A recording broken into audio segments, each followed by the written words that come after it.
আসসালামু আলাইকুম, welcome back to my channel appealing food and blogs. আপনারা সবাই কেমন আছেন? আশা করছি আল্লাহর রহমতে আপনারা সবাই ভালো আছেন। আলহামদুলিল্লাহ, আমরা অনেক ভালো আছি।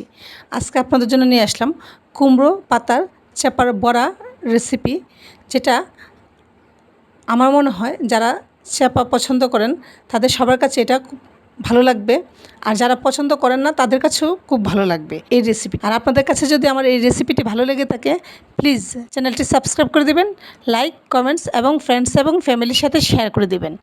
আর অবশ্যই ভিডিওটি না টেনে পুরো রেসিপিটি দেখে নেবেন, তাহলে আপনারা যারা নতুন রাঁধুনি আপুরা আছেন আপনাদের এটা তৈরির ক্ষেত্রে কিছুটা হলেও উপকৃত হবে। আর যদি আপনাদের কিছুটা উপকৃত হয় তাহলে সেটাই হবে আমার সার্থকতা। আমি এখানে কি দিয়ে এই কুমড়ো পাতার চাপার বড়াটা তৈরি করব, সবগুলো উপকরণ একসাথে নিয়ে নিয়েছি। আপনাদের সামনে এখন আমি প্রত্যেকটা জিনিস বলে দেব আমি এখানে কি কি নিয়েছি।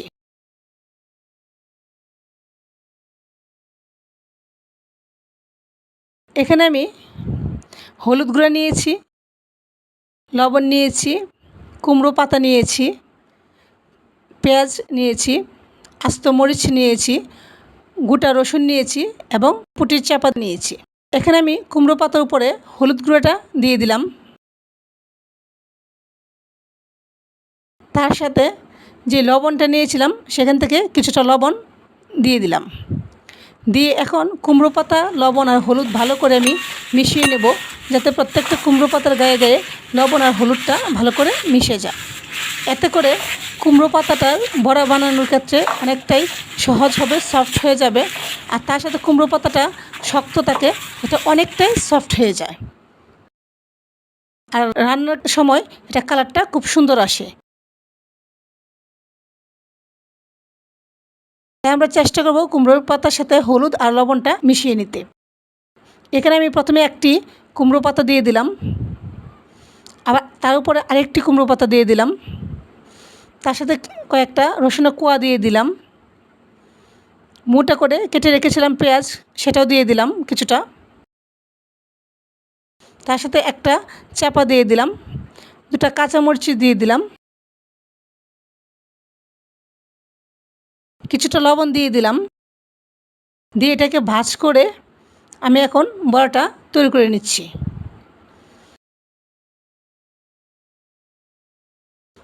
এখন এই সাইডটা ঢাকার জন্য আরেকটা পাতা দিয়ে আমি ঢেকে দিলাম।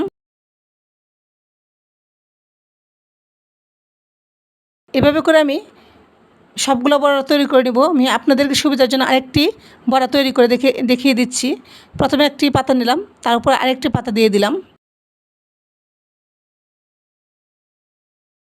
পেঁয়াজ কুচি করে রেখেছিলাম সেটা দিয়ে দিলাম, তার সাথে রসুন কোয়া করে রাখা আছে সেটা দিয়ে দিলাম, একটা পুটির চাপা দিয়ে দিলাম, কাঁচামরিচ দিয়ে দিলাম দুইটা, তার সাথে কিছুটা লবণ দিয়ে দিলাম। এখন আবারও ভাজটা কেমন করে করছি আপনারা দেখতেই পাচ্ছেন। এভাবে ভাজ করে আরেকটা পাতা দিয়ে এটা সিল করে নেব। এই সাইডটা আমি ডেকে ফেললাম। এভাবে করে আমি সবগুলো কুমড়ো পাতার বড়া তৈরি করে নেব।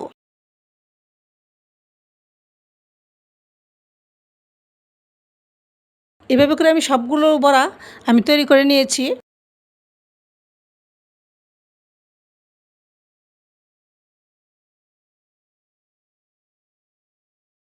এখন আমি একটি ফ্রাই প্যানে রান্নার রেগুলার তেল দিয়ে দিলাম। আমার তেলটা গরম হয়ে আসছে। এখন আমি এক এক করে কুমড়ো পাতা বড়াগুলো দিয়ে দিব। কুমড়ো পাতার বড়াগুলো দেওয়ার সাথে সাথে তেলটা অনেক ফুটে উঠেছে।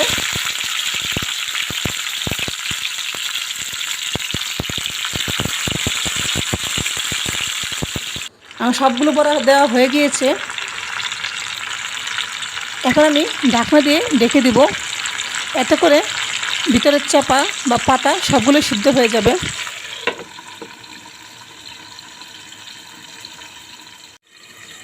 আমি চামচ দিয়ে এপাশ ওপাশগুলো উল্টিয়ে দিচ্ছি।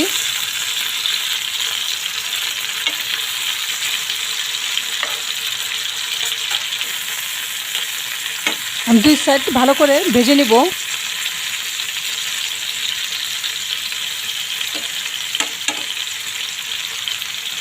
আমি আমি একটা সাইডে প্রথমে ভালো করে ভেজে নিচ্ছি।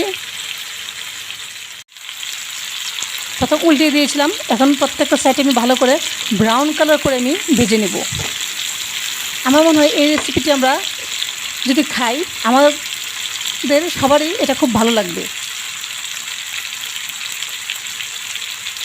আমাদের যখন রুচি আসে না কিছু খেতে, তখন এভাবে যদি আমরা কুমড়ো বড়া তৈরি করে খাই, তাহলে আমার মনে হয় এটা দিয়ে খুব সুন্দরভাবে খাওয়া যায় আর তখন ভালোও লাগে।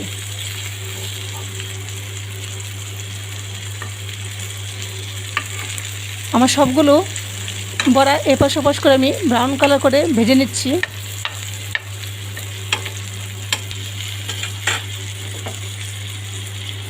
আমার দুই সাইড ভাজা হয়ে গিয়েছে, এখন আপনাদের সামনে আমি পরিবেশন করে নিয়ে আসলাম।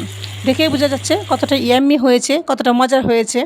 আপনারা অবশ্যই বাসায় এটা ট্রাই করবেন, তাহলে আপনাদের কাছে এটা খুব ভালো লাগবে। আর যদি বাসায় ট্রাই করেন কেমন হয়েছে অবশ্যই তা কমেন্ট করে জানিয়ে দেবেন। আর আপনাদের কাছে যদি আমার এই রেসিপিটি ভালো লেগে থাকে, প্লিজ চ্যানেলটি সাবস্ক্রাইব করে দেবেন, লাইক, কমেন্টস এবং ফ্রেন্ডস এবং ফ্যামিলির সাথে শেয়ার করে দেবেন। আর আপনারা যারা কষ্ট করে আমার এই রেসিপিটি দেখেছেন, আপনাদের সবাইকে অসংখ্য অসংখ্য ধন্যবাদ। সবাই ভালো থাকবেন। আল্লাহ হাফেজ। আসসালামু আলাইকুম।